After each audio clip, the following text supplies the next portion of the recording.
फिर नबी करीम सल्लल्लाहु अलैहि वसल्लम ने फरमाया कि तुम्हारे दिनों में अफजल तरीन दिन जो है ना वो है जुमा, और जुमे के दिन ही ये आखिरी सूर फूंका जाएगा, जुमे के दिन ही मैशर होगा, जुमे के दिन ही क़यामत आएगी, जुमे के दिन ही तुम सब इकट्ठे किए जाओगे।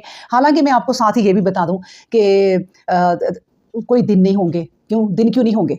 क्योंकि कोई सुबह शाम नहीं होगी। सुबह शाम क्यों नहीं होगी? क्योंकि सूरज नहीं होगा, चांद नहीं होंगे, रातें नहीं होंगे। दिन रातें तो ख़त्म हो चुकी होंगी, लेकिन एक अल्लाह के नज़दीक वो जुमा ही होगा। वो अल्लाह जानता है कि ये आज जुमा है और जुमे के दिन ही ये सूर फूंका जाएगा और उस दिन ही पकड़ होगी। अल्लाह अकबर। फिर एक और भी मैं बात आपको बताती चलूँ कि जब एक सूर फूंका जाएगा ना, तो ये दूसरा सूर जो है उसके और पहले सूर के बीच में कहते हैं 40 साल का वक्फा होगा। जब दूसरा सूर फूंका जाएगा, उस 40 साल में ये चीज़ें सारी की सारी मिट जाएंगी और मुर्दे फिर दूसरे सूर पे जिंदा होंगे और उगेंगे, और बाकी जितनी हकीकतें हैं फिर वल्लाहु आलम।